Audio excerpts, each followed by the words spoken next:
In the randomized control trials, we have never seen an increased risk of clots. We didn't see any risk of cancer either, or cardiovascular disease risk, none. Oral estradiol has even more beneficial effects on bone tissue loss, cardiovascular disease, lipid profiles, ApoB, and things of that nature. Oral estradiol does. Transdermal estradiol does not. But what I need you to know is that definitively you can hang your hat on this, guys. In the randomized control trials, the most powerful studies we've ever done on oral estradiol, we have never seen an increased risk of clots. By the way, that last study, the first study in 1990, we didn't see any risk of cancer either, or cardiovascular disease risk, none. Now I get that was in early menopause. Fair enough. But all I'm saying is that we didn't see any of those risk factors that we are told that we see time and time again.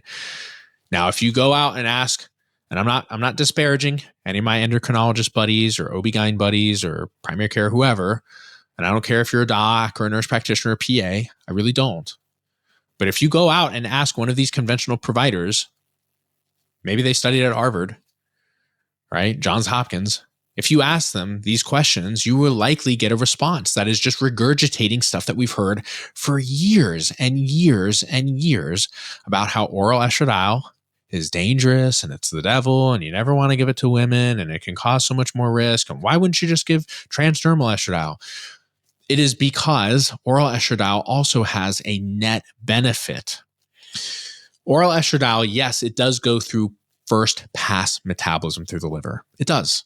It can increase CRP, which is an inflammatory marker, and it can increase sex hormone binding globulin, which binds up more of your hormones or testosterone. And the SHBG thing is not a big deal. Why?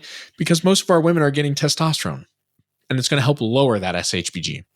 At least all of them should be. If you're not giving your female patients testosterone of some sort, you're really missing the mark for them, unfortunately. Don't do that. Please don't do that. Give them some testosterone. Help them lower that SHBG. God forbid if it increases that much. If it increases so extraordinarily, of course, I'm not opposed to transdermal estradiol. It's not a bad thing, and it can be very helpful. But what we have seen in the randomized control trials is, in fact, that it seems oral estradiol has even more beneficial effects on bone tissue loss, bone loss, I should say, cardiovascular disease risk and outcomes thereafter. It seems to have benefit on neurocognitive performance. It certainly improves lipid profiles, ApoB, and things of that nature. Oral estradiol does. Transdermal estradiol does not. At least from what we can tell from the literature, not nearly at the rate oral estradiol does. So the first pass metabolism, even though we think about it in our heads, we think about it a lot of times as like a bug, right? It's a problem in the system. It's not. I think probably it's oftentimes a feature. We see that is true with oral progesterone, right? If you have trouble sleeping and you're a menopausal female and I give you sublingual progesterone, it's not going to do anything. You'll get great levels of progesterone, sure, but will you get enough allopregnanolone, the metabolite of progesterone, which is significantly produced via the first pass metabolism of progesterone, oral progesterone, not sublingual? No, you won't. That only comes with oral progesterone. And that is why 99% of the time I'm giving my female patients, and I recommend that my students give their female patients oral progesterone.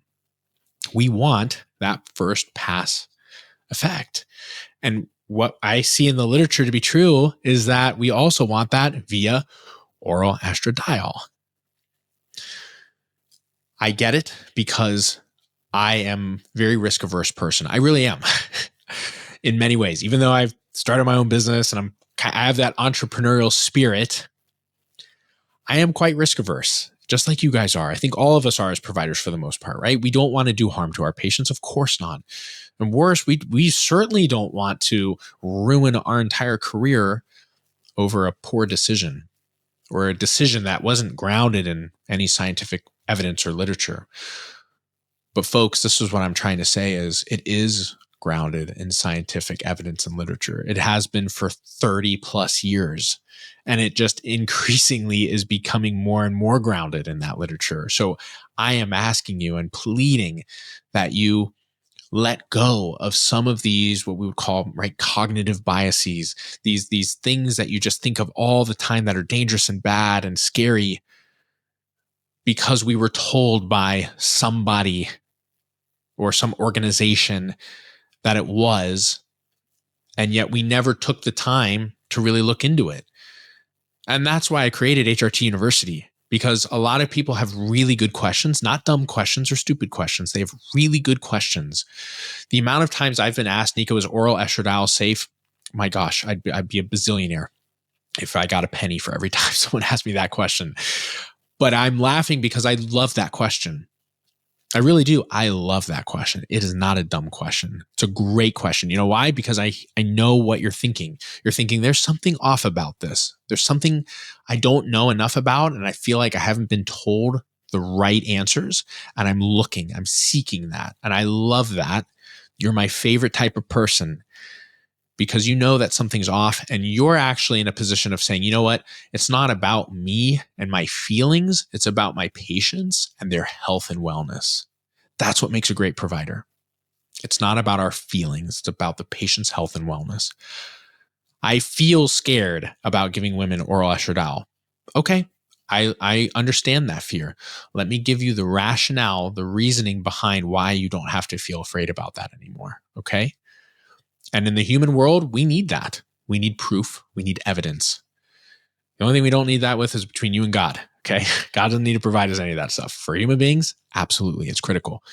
And I'm going to provide that to you through all the amazing researchers and physicians and medical providers before us who have come up with this great body of literature.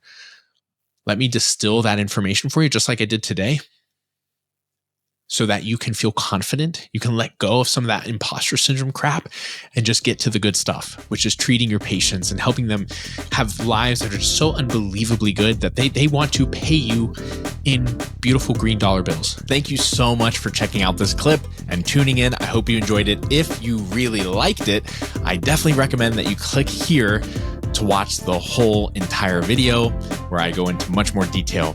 Thank you again for joining, and I'll see you there.